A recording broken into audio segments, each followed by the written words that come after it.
A neuropsicomotricidade pode contribuir e muito no desenvolvimento das crianças. Não saia daí e acompanhe esse vídeo até o final, para você poder saber como isso acontece. Eu sou a Mara Duarte da Costa, mentora do Grupo Rema Educação, e junto com a professora Josi Haddad, uma especialista em psicopedagogia clínica, nós vamos te apresentar essa nova abordagem que pode fazer toda a diferença no desenvolvimento dos seus alunos e conversar um pouco também sobre a importância deste profissional para a educação como um todo. Quer continuar expandindo as suas estratégias educacionais? Clique no botão de se inscrever e já ative as notificações. Toda semana trazemos aqui no canal os melhores métodos de ensino, cientificamente comprovados. E agora, vamos falar um pouco sobre neuropsicomotricidade? Professora Josi, é com você! Eu sou a Josi, professora aí do Grupo Rema e pedagoga, psicopedagoga clínica institucional, trabalho com inclusão e estou aqui para falar com vocês sobre dos temas mais importantes que nós temos discutido, né, tanto nas nossas aulas, quanto aí nas escolas, temos pensado muito sobre isso, a partir de toda a necessidade que as crianças têm trazido, né, para a sala de aula, para a escola, para os consultórios, para as clínicas, que é a questão do desenvolvimento, né, que é a questão da aprendizagem das crianças, principalmente nesse período, né, depois do distanciamento que nós passamos, depois de toda a dificuldade que tivemos. E hoje nós vamos falar um pouquinho sobre isso a partir da neuropsicomotricidade. Então, hoje a gente começa já com uma provocação, como eu gosto de falar, né, com uma pergunta para vocês. Como a neuropsicomotricidade pode contribuir para o desenvolvimento das crianças? Então, nós vamos partir de uma pergunta, nós vamos partir de um questionamento para podermos construir aí o que é a neuropsicomotricidade, qual é a base científica dela, né? Qual é a base prática e teórica dela, para podermos mesmo responder para vocês como essa ciência pode contribuir para o desenvolvimento das crianças. Para começar, quero trazer algumas considerações muito importantes sobre o desenvolvimento humano. Já que nós estamos falando do desenvolvimento das crianças, do desenvolvimento infantil, precisamos pensar sobre esse desenvolvimento, não é, gente? Então, assim, a primeira infância, né, que vai desde o nascimento até os 6 anos de idade, 5 anos e 11 meses, né, essa é a chamada primeira infância. Então, essa etapa de vida das crianças, dos indivíduos, né, esses anos primeiros, eles são fundamentais para organizar, estruturar e para alicerçar toda a aprendizagem e a partir dessa aprendizagem, né, desse alicerce aí de aprendizagem, moldar toda a estrutura, toda a arquitetura desse cérebro, né? Então, as vivências que essa criança tem nesses primeiros anos de vida alicerçam a sua aprendizagem e moldam toda a arquitetura cerebral, ou seja, todas as estruturas que vão dar base para a sua aprendizagem futura, para o seu desenvolvimento cognitivo, emocional, social, cultural e físico também, né? Físico, biológico também. Então, levando em consideração a importância dessa primeira infância, nós precisamos pensar sobre que tipo de estimulação nós vamos oferecer, que tipo de estímulos nós vamos oferecer para essas crianças nessa etapa, nesses primeiros 6 anos, né? Então, a partir daí, essa estimulação adequada nos primeiros anos de vida, especialmente dentro da escola, é fundamental, né? E hoje nós vamos falar muito sobre a condição que a neuropsicopedagogia oferece como um estímulo para o desenvolvimento dessas crianças, focalizando muito a sala de aula, focalizando muito a vida escolar e o desenvolvimento dessa criança na escola. Por quê? Porque estamos falando sobre a aprendizagem, né? Aquela aprendizagem que é organizada, que é preparada, que é parte de uma intenção, parte de intencionalidades, né? Ela não acontece simplesmente de maneira, como é que eu vou dizer, intuitiva. Não, é uma aprendizagem, é um desenvolvimento que foi planejado, que foi pensado e organizado por um professor ou por mais de um professor, né? Então, essa estimulação adequada nesses primeiros anos de escolarização é fundamental para o desenvolvimento futuro dessa criança, né? Até para que esses primeiros anos eles vão ditar, né? Eles vão dizer muito como será a segunda infância, como será o processo de aquisição e de desenvolvimento de aprendizagem na segunda infância e nas outras etapas de vida dessa criança, ok?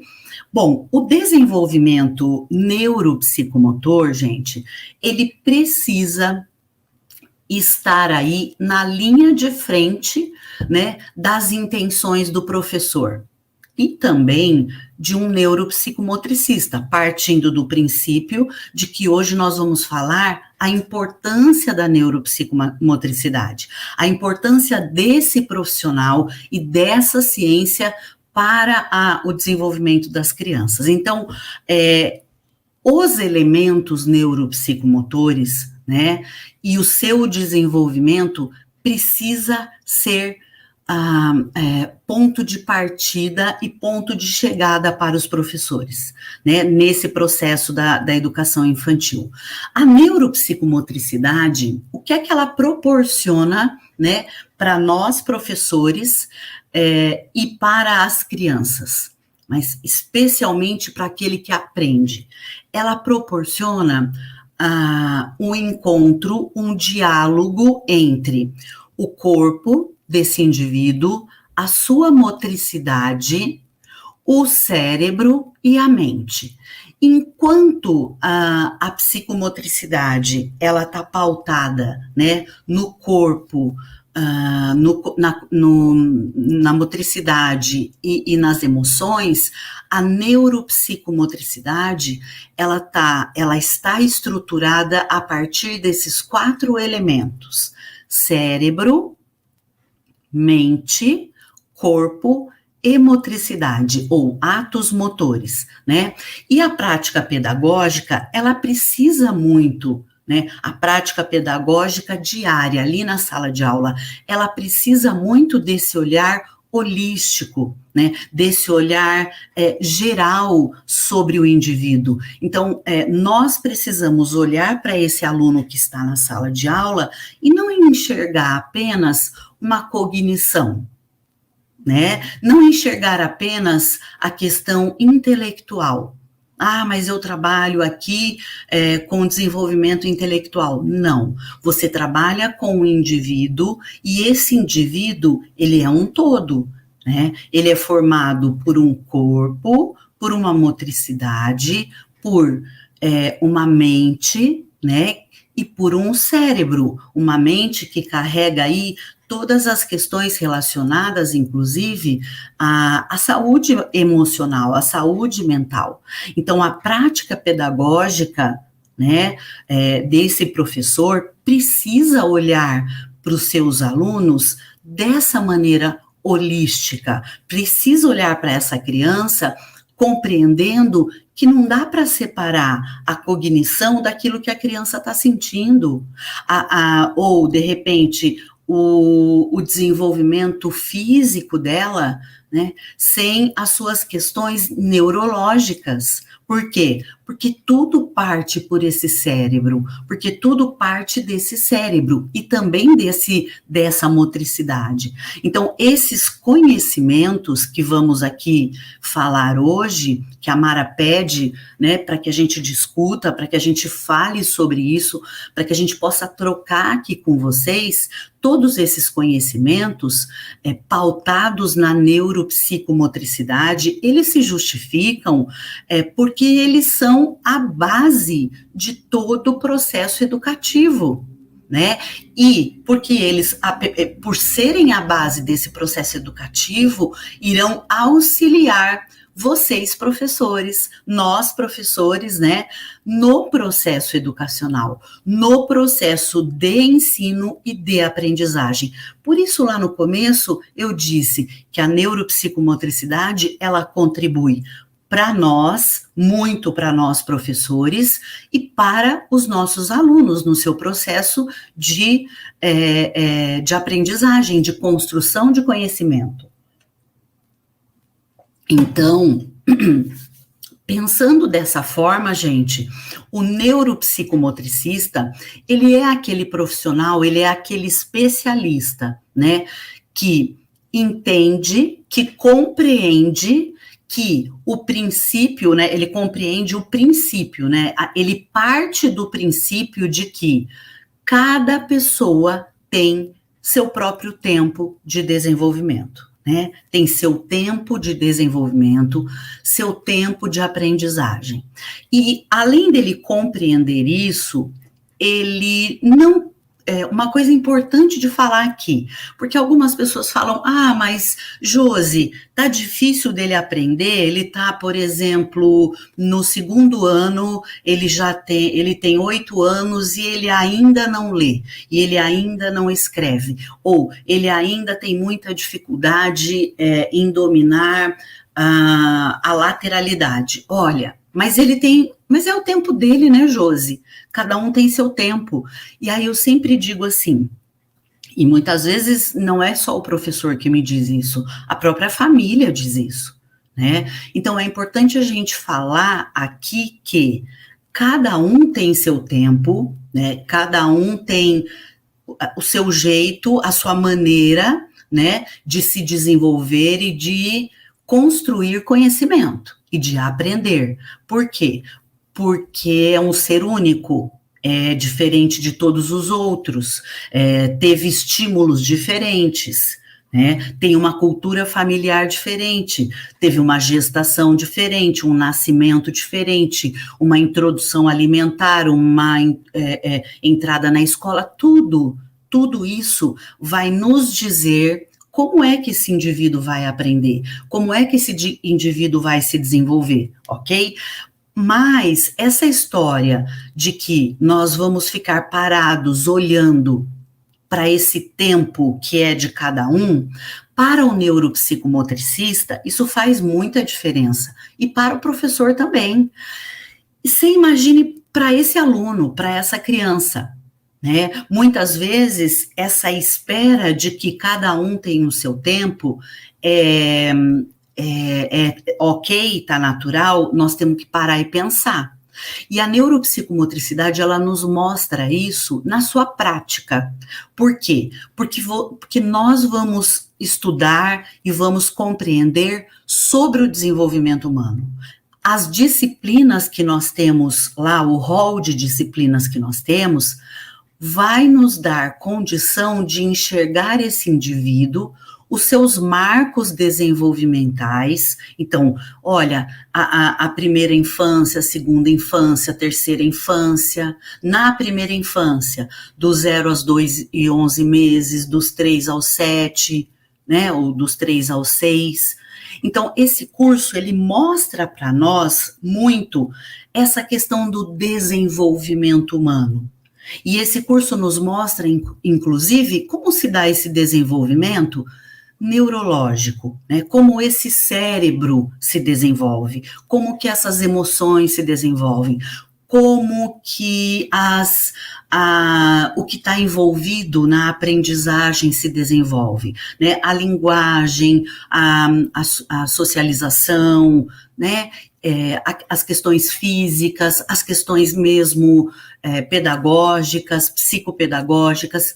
Então, nós precisamos entender que existe isso sim, mas, contudo, nós não podemos ficar parados esperando esse menino ou essa menina e saírem desse ponto, né, onde não consegue aprender e chegue no outro sozinho. Nós precisamos estimular. E o neuropsicomotricista é isso que ele faz. Ele estimula, né, toda a capacidade, todo o potencial que essa criança tem de se desenvolver e de aprender, independente do obstáculo que ela tenha naquele momento. Mas leva em consideração, sim, que essa criança tem um tempo que é dela, tem uma maneira de aprender que é dela. Ok, tudo bem, mas nós não ficamos parados esperando, achando que vai cair do céu essa melhora. Não, nós atuamos e orientamos esses professores e essa família a fazerem a mesma coisa, né? Então, por isso, o neuropsicomotricista, ele compreende que cada pessoa tem seu tempo de se desenvolver e aprender, mas ele também observa que esses alunos ou que esse paciente, quando for na clínica, porque o neuropsicomotricista, ele pode atender tanto na instituição escolar, na escola, quanto numa clínica, né? Mas ele também observa que essa criança que ele está atendendo e que tem aí, de repente, alterações no seu funcionamento, né, no funcionamento do seu sistema nervoso, ele olha e compreende, né? Ele observa que existem muitas vezes alterações que são causadas aí por síndromes, por deficiências, por déficits cognitivos, né? E aí eles vão aí fazer uma interação, né? Na verdade, vão encaminhar de uma maneira específica, tá? Levando essa criança, levando essa pessoa a desenvolvimentos diferenciados e também a saber que ela não precisa aprender de uma única forma, né? O neuropsicomotricista, ele sempre olha para o indivíduo, ele sempre olha para a criança e pensa: essa criança tem um tipo específico de inteligência, ela aprende de uma forma diferente, pois é um indivíduo diferente, é totalmente diferente do outro. Então, o neuropsicomotricista leva em consideração, sim, de que cada um tem seu tempo, cada um tem o seu modo de aprender, né? Observa essas necessidades a partir de alterações do funcionamento do sistema nervoso, e também faz aí uma interação, né, e considera, né, os diversos tipos de desenvolvimento, além de compreender, além de ter como mote do seu trabalho o fato de que nós não temos uma inteligência única.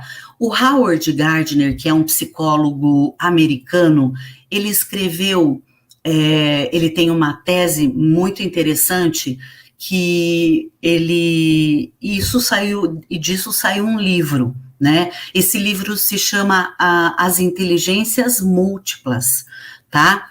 Howard Gardner, depois eu vou escrever aqui no chat para vocês. O Gardner diz assim: olha, nós não temos só a inteligência matemática ou linguística. Não, existe a inteligência naturalística, esportiva, artística, e dentro das artes, todas as suas caracterizações, a inteligência espacial, a inteligência intrapessoal, interpessoal. Então, lá em 1995, ele lançou essa tese, né? E essa tese virou um livro, e é um livro muito usado por professores e por neuropsicomotricistas também, porque partimos da ideia de que a inteligência não é única, ok, meus amores? Vamos falar então agora um pouco sobre o que é a neuropsicomotricidade. Vamos conceitualizar para vocês que ciência é essa? E já começo dando a dica, né? Porque a neuropsicomotricidade não é um método. Não é um método de ensino, não é um método clínico. E muito menos ela é um conjunto de competências, né? A melhor definição para a neuropsicomotricidade é que ela é um estudo, né, que ela é uma ciência baseada em evidências oferecidas pelas neurociências. Por que pelas neurociências, gente? Porque com o desenvolvimento aí da biotecnologia, novas tecnologias de imagem cerebral, de imagiologia cerebral, o que é isso? Exames feitos a partir da imagem do cérebro, tá? Então, exames onde o neurologista ou o neurocientista, ele consegue enxergar esse cérebro, muitas vezes, quando esse cérebro está realizando alguma atividade. Então, essas imagens são feitas por exames do tipo mapeamento cerebral, do tipo ressonância cerebral, ressonância magnética cerebral, PET scan cerebral. Então, o cérebro é colocado em uma situação de realizar alguma atividade. Então, essa criança está lá com os eletrodos, esses eletrodos estão ligados a um computador, e tudo que se passa nesse cérebro em tempo real, olha que bacana, aparece ali na tela do computador para o médico. E isso fica gravado, ele vai gravando para ele poder analisar depois. E nesse momento, ele está dando aí os comandos para que essa criança realize atividades para que esse cérebro possa reagir, né, nas suas funções e também nas diferentes áreas do córtex cerebral, e para que esse exame, então, possa mostrar como está o funcionamento dessas áreas do cérebro, né, que estão sendo usadas naquele momento, por exemplo, que a criança está fazendo um jogo de dominó com alguém, ela está jogando com o médico ou com, né, um auxiliar dele ali, e ele está lá no computador, ou essa criança está lendo, ou está escrevendo, ou fazendo contas matemáticas, né, ou brincando, jogando, fazendo determinada atividade ali,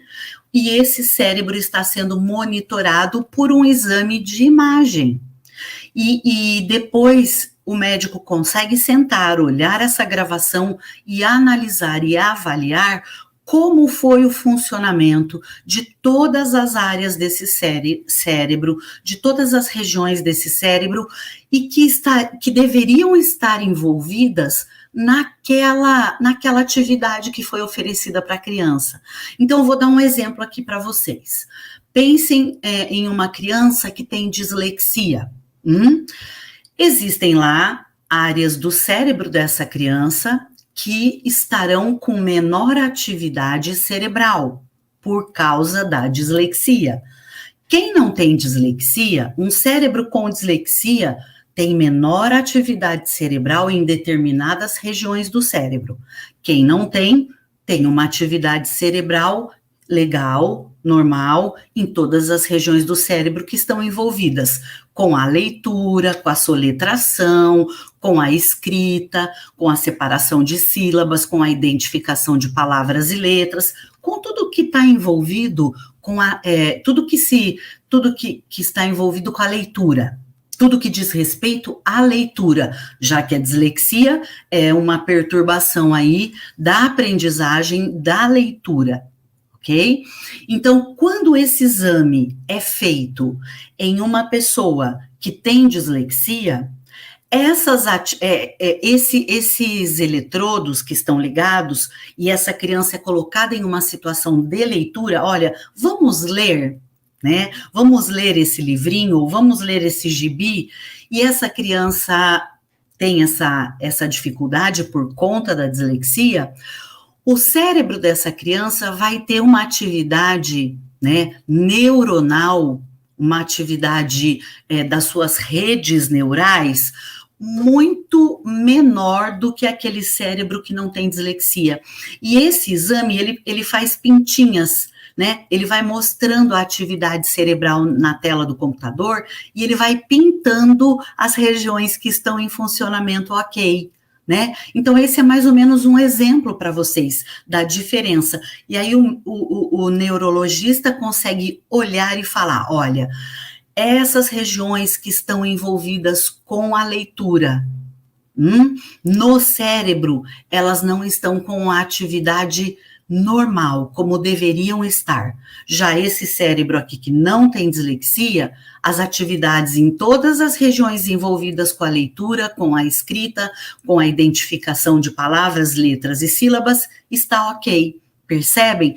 Então, por causa desse tipo de exame, por causa desse tipo de tecnologia, de nova tecnologia trazida, né, pela imagiologia cerebral, é que as neurociências proporcionaram para nós, né, uma visão do cérebro muito diferente, né? E em qualquer situação ou problema de adaptação ou de aprendizagem, nós conseguimos identificar a partir da imagem desse cérebro, e é maravilhoso. Então, gente, em outras palavras, a neuropsicomotricidade, ela é uma ciência, né? É uma abordagem científica que focaliza, né? Que foca no desenvolvimento da estrutura, das funções e das disfunções que acontecem no nosso cérebro. Essa é a definição de neuropsicomotricidade, né? Não podemos esquecer disso. Ela é uma ciência? Sim, acabei de falar que ela é uma ciência, né? E ela está relacionada aí a quê? A esses 3 elementos que se juntam aqui nessa figura. Então, ela vai estudar o desenvolvimento, a estrutura, né? As funções e as disfunções do cérebro, como eu disse, mas ela também vai estudar os processos cognitivos, receptivos e de integração da nossa motricidade, né? Então, percebam, é o cérebro, é a motricidade, né? E um corpo, e o estudo também da planificação, da execução e da verificação dessa motricidade.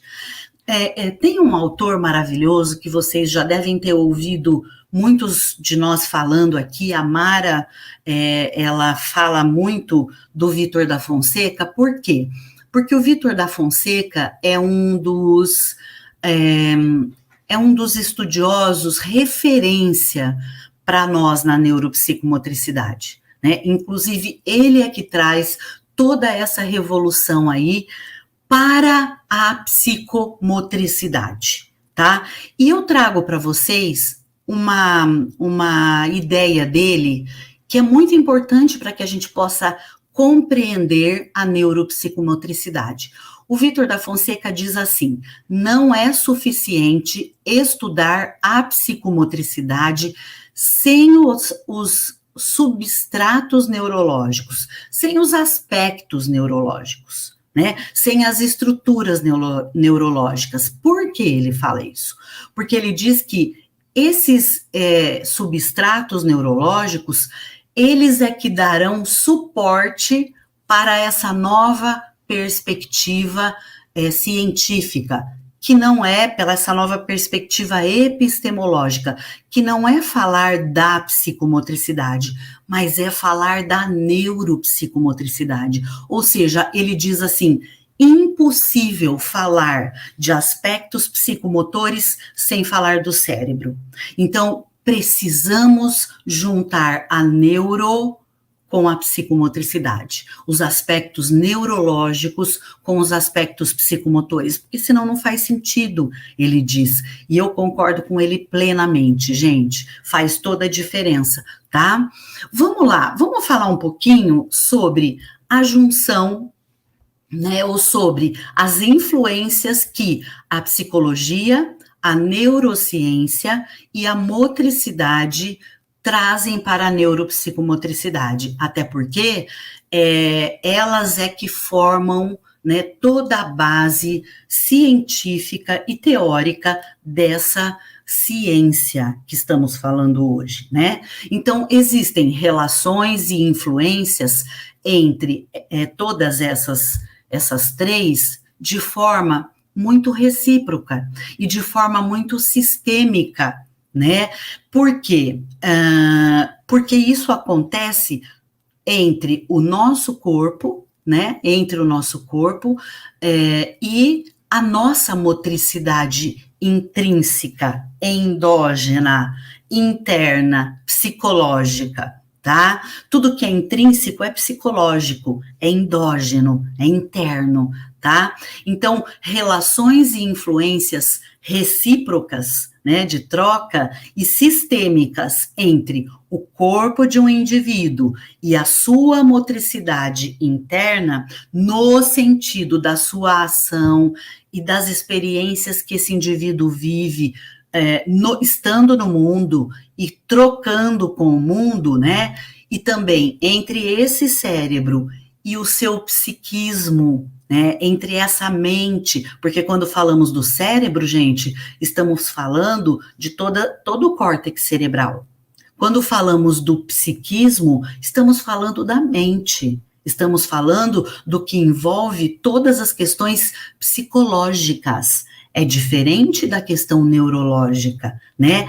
Então, entre o cérebro e o psiquismo também, integrando, né,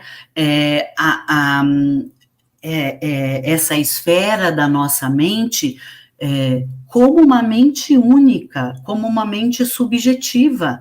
Então, todas essas relações são importantes, por quê?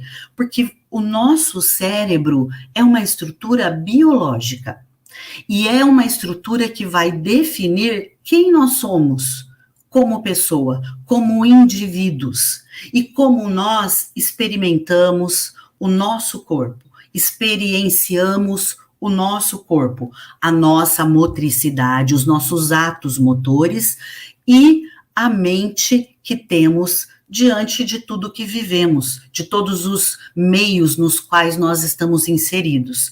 Então, quando a gente fala de todas essas ciências, né, interagindo e se apoiando para embasar a neuropsicomotricidade, no frigir dos ovos, nós estamos falando disso aqui, ó. Estamos falando do que estrutura, né, a neuropsicomotricidade, que é um corpo, um cérebro e uma mente, e que eles estão ligados e eles crescem juntos, um demanda para o outro, tá?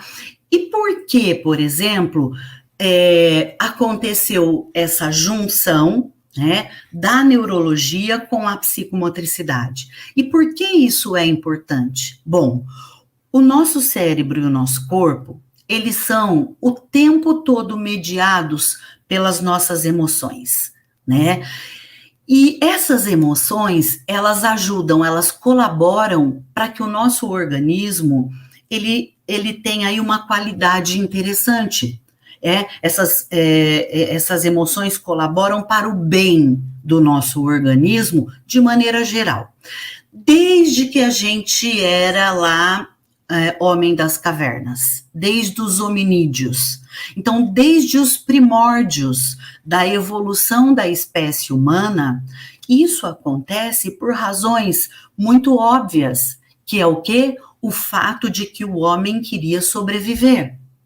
Então, as emoções interagiam, né, o tempo todo com esse corpo e com esse cérebro, para quê? Para ajudar esse homem a se defender das ameaças, tá? Então, o medo, né, emoções do tipo o medo, o pânico dos animais que vinham, que tentavam destruir, pegar, tudo isso foi ajudando essa espécie a evoluir. Por quê? Porque sobrevivia. Então, nós precisamos pensar o seguinte, quando a neurologia ela se junta à psicomotricidade, ela é importante porque tudo aquilo que limita o nosso corpo, tudo aquilo que limita a nossa motricidade, traz consequências diretas e imediatas ao funcionamento do nosso cérebro e, consequentemente, à organização da nossa mente, gerando falta de saúde mental. Então, talvez essa seja a frase importante aqui, né, com relação a esse tema. A neurologia, as neurociências, através da neurologia, neurofisiologia, neuroquímica, que mais? Neuromorfologia, neuroanatomia, né? Tudo isso nos proporciona, tá? Conhecer esse cérebro e conhecer principalmente como esse cérebro corresponde ao chamado desse corpo. Exatamente isso. Porque olha só, gente, quando nós nascemos, nós não temos capacidade de construir ainda pensamento, tá? Nós vamos do ato ao pensamento. O que é isso? Do ato motor ao pensamento. Então, primeiro é um corpo e uma motricidade que demandam para um cérebro. Até porque o cérebro está no corpo, não é o corpo que está no cérebro, né? Então, esse corpo demanda para esse cérebro, então nós vamos do ato motor para o pensamento. Depois, com o passar do tempo, né, algumas semanas mais tarde do nascimento, esse cérebro, o córtex cerebral, ele amadurece. Então, esse cérebro, ele passa por uma maturação e por uma prontidão que permite que a gente vá do pensamento ao ato, que a gente possa, então, por conta dessa maturação cerebral, construir pensamento e demandar ato motor, tá? Então, isso vai acontecer só quando temos esse amadurecimento cerebral a partir das funções executivas, né? Que são aí consideradas as funções mais nobres do ser humano. Vamos falar um pouquinho sobre os conhecimentos da neuropsicomotricidade, né? É importante que a gente não se feche, né, na construção de uma psicomotricidade que não abre espaço para que a gente tenha uma fundamentação neurológica, cerebral, dos seus processos. Então, por que esses conhecimentos da neuropsicomotricidade são tão importantes? Por isso, porque muitas vezes a gente fica pautado apenas nas conquistas psicomotoras, nos elementos psicomotores, na construção psicomotora. Só que a gente precisa abrir espaço e fundamentar, né, todo esse desenvolvimento cerebral e os seus processos a partir também desse cérebro, né? Então, é importante não fecharmos na construção de uma psicomotricidade que não abre espaço à fundamentação cerebral dos seus processos, né? Por exemplo, a identificação clara de todas as áreas cerebrais, de todas as zonas cerebrais que estão envolvidas nos diferentes comportamentos humanos, né? A forma, por exemplo, como funcionam, e inclusive qual é a melhor maneira de trabalhar, né, no contexto preventivo e terapêutico com aquelas crianças que apresentam dificuldade de aprendizagem, que apresentam problema no seu desenvolvimento, tá? Porque a neuropsicomotricidade, ela tem essas duas vertentes. Ela atua na vertente preventiva e ela atua também na vertente terapêutica. Então, assim, quando a gente sai desse ponto, né, dá esse salto de compreensão, né, sobre a psicomotricidade e acrescenta o que o Vitor da Fonseca fala de sufixo, que é o neuro, né, e que faz toda a diferença, nós podemos e devemos, então, chamar, né, ela de neuropsicomotricidade, né, e ele diz, inclusive, o Vitor da Fonseca, que aí nós estamos no caminho certo, ele fala no sentido correto, justo, né, de chamar a psicomotricidade pelo seu verdadeiro nome. Então, olha que legal, ele defende, inclusive, que não dá mais para chamar a psicomotricidade sem acrescentar a neuro, sem acrescentar esse cérebro, tá? Bom, então, se isso é tão importante, né, se isso é tão necessário, qual é, então, gente, a diferença entre ou da psicomotricidade para a neuropsicomotricidade? Bom, falando da neuropsicomotricidade primeiro, ela é essa ciência que pretende, que busca, né, e que reúne e integra os estudos do desenvolvimento das estruturas, das funções e das disfunções do cérebro. E ela faz isso ao mesmo tempo em que ela estuda todos os processos psicocognitivos, psicológicos e cognitivos intelectuais, que são aspectos responsáveis pelo aprender, tá? E também ela estuda também os processos psicopedagógicos que são responsáveis pelo aprender, que são responsáveis, aliás, pelo ensino. Então, a neuropsicomotricidade, ela se interessa, né, por esse cérebro, por tudo que está relacionado nesse cérebro, como já falamos, né, desenvolvimento, estruturas, fisiologia, funções e disfunções, inclusive, e ao mesmo tempo ela vai estudar todos os processos psicológicos e cognitivos, e também que estão relacionados na aprendizagem, e também aqueles aspectos psicopedagógicos que estão relacionados com o ensino. Então, ela considera o professor e o aluno, tá? A psicomotricidade, ela é entendida como aquela ciência que estuda o indivíduo através do seu corpo em movimento. Olha isso, né? Aqui está a grande diferença entre uma e outra. Então, a psicomotricidade, ela é uma ciência que estuda o indivíduo através do seu corpo em movimento, junto com as relações internas desse indivíduo e as relações externas que esse indivíduo estabelece. Tá? Então, e a psicomotricidade, ela está baseada em 3 principais pontos, que são o movimento, o intelecto e as emoções. Então, cognição, né, movimento, motricidade e afeto, emoções, enquanto que a neuropsicomotricidade, ela está baseada em quê? Cérebro, motricidade, mente, cérebro, mente, corpo e motricidade, tá?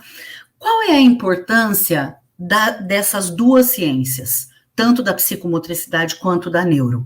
Olha, elas podem ajudar diretamente, elas contribuem diretamente para o desenvolvimento cognitivo infantil. Não só o cognitivo, tá, meu povo? cognitivo, o social, o emocional, mas nós estamos falando aqui de aprendizagem, né? Desenvolvimento cognitivo específico. Então,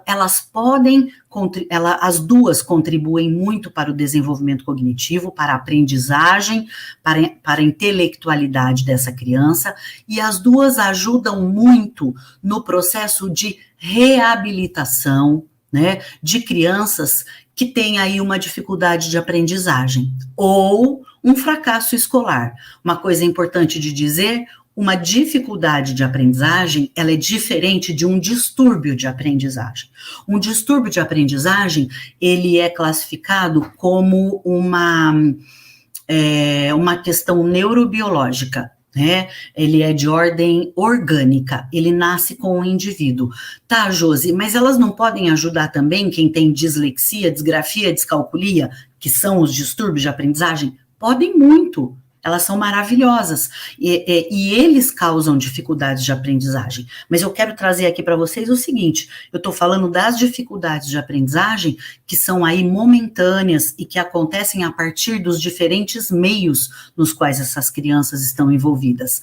Mesmo que essa criança tenha um distúrbio, esse distúrbio cause dificuldade para aprender, as duas ciências, psicomotricidade e neuropsicomotricidade, vão ajudar demais, tá? E, inclusive, permitem que a criança possa conhecer o mundo, explorar o mundo à sua volta, né? Usando aí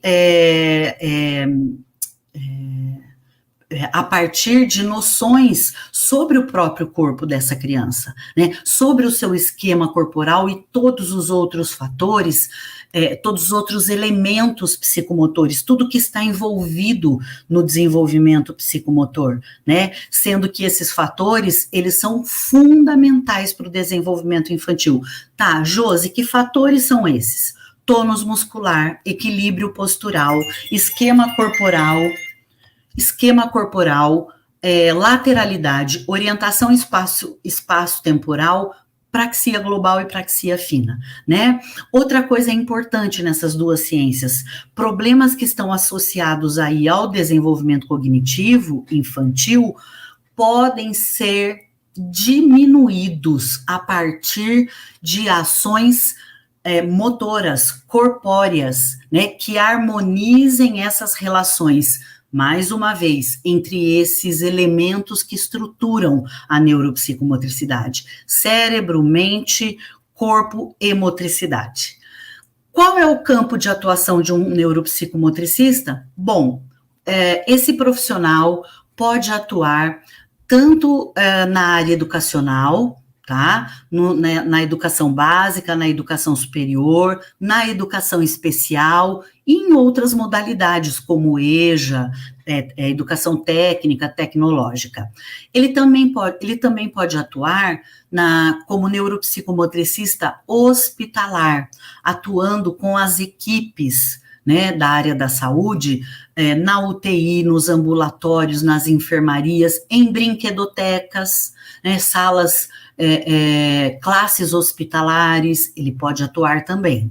E ele pode atuar numa terceira via, que é a neuropsicomotricidade clínica, né? Então, esse especialista em neuropsicomotricidade, ele vai atuar sempre nessa interface entre saúde e educação. De que maneira ele vai fazer essa atuação? Ele vai avaliando, prevenindo, cuidando, analisando, pesquisando o indivíduo e interagindo a partir de processos, primeiro de avaliação, depois de intervenção neuropsicomotora, né? Olhando para esses processos do desenvolvimento com o objetivo único, gente, de atuar nessas dimensões que estão envolvidas na sua formação, que são as dimensões afetivas, cognitivas, mentais e motoras, tá? Bom, a neuropsicomotricidade, o uso dela na escola e na clínica, qual é a diferença, tá? A grande diferença é que a neuropsicomotricidade institucional ou na escola, ela trabalha naquela vertente preventiva que eu falei para vocês. Ela vai atuar o neuropsicomotricista na escola, ele vai atuar para prevenir as dificuldades de aprendizagem que estão aí, que estão relacionadas a várias naturezas, né? As questões de afetividade, leitura e escrita, matemática, socialização, foco, atenção, que mais? Trabalho coletivo, todas as estruturas cerebrais que estão envolvidas e mais os elementos psicomotores, tá? Na neuropsicomotricidade clínica, a diferença é que lá não é um trabalho totalmente preventivo, você previne muitas coisas, mas lá é um trabalho terapêutico, que está relacionado aí às dificuldades, aos distúrbios e aos transtornos que estão causando, né, uma interferência, que estão sendo um obstáculo para a aprendizagem desse aluno, né? Então, ela tem aqui uma abordagem preventiva, sim, mas ela é muito mais terapêutica. Na clínica, a gente costuma dizer, o leite já derramou, né? Então, vamos lá enxugar esse leite derramado e cuidar para que não derrame mais. Esse é o trabalho clínico, enquanto que lá na escola nós prevenimos de fato, né, que essas questões se instalem, né, no processo de aprendizagem dessa criança. Por quê?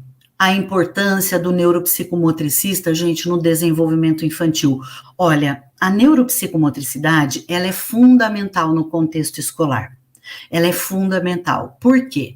Porque ela se relaciona intimamente com o desenvolvimento psicomotor e com todas as funções básicas neurológicas que estão relacionadas ao aprender. E isso faz com que essa criança possa compreender o seu corpo, as suas funções, o seu funcionamento, e de que maneira ela pode se expressar através desse corpo, né? Inclusive se localizando no tempo e no espaço.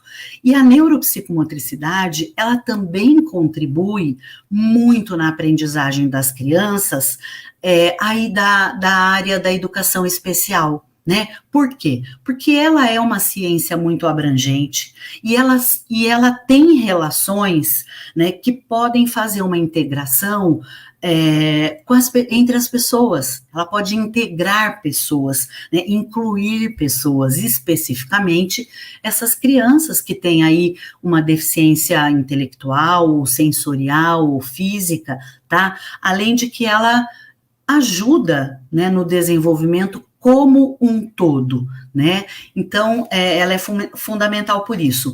Pensando também no neuropsicomotricista e no desenvolvimento infantil, nós precisamos pensar nos distúrbios psicomotores, né? Que são aí uma das causas das dificuldades de aprendizagem. Então, já que essa criança tem uma instabilidade ou uma imperícia, né, ou uma debilidade, uma inibição, muitas dificuldades aparecem no desenvolvimento psicopedagógico dessa criança.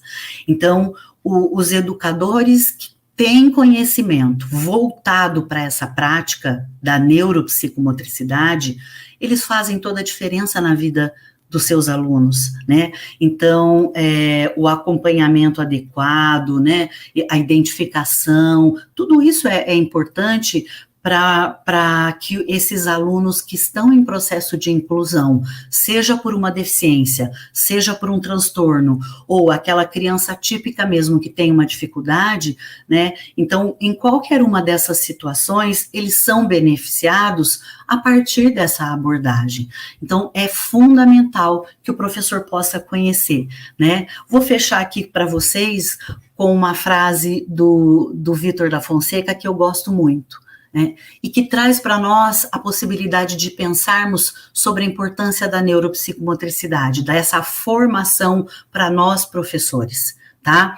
Ele coloca assim: o homem é seu corpo e ao mesmo tempo um espírito, todo um corpo e todo um espírito.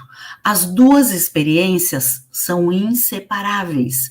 Eu existo subjetivamente e eu existo corporalmente. É uma só e mesma experiência. Obrigado por assistir até o final. E se você gostou desse vídeo, então não se esqueça de curtir e compartilhar com seus amigos. Isso ajuda muito a gente a disseminar o conhecimento para muito mais pessoas. E se ficou alguma dúvida ou sugestão, pode deixar aqui embaixo nos comentários que teremos o maior prazer em responder. Eu adoro quando vocês contam as histórias de vocês em sala de aula, porque isso enriquece muito a discussão. E aqui na Rema, o conhecimento não tem fim. Quer saber mais? Clique aqui no vídeo que está aparecendo na sua tela para aprender ainda mais. Até a próxima!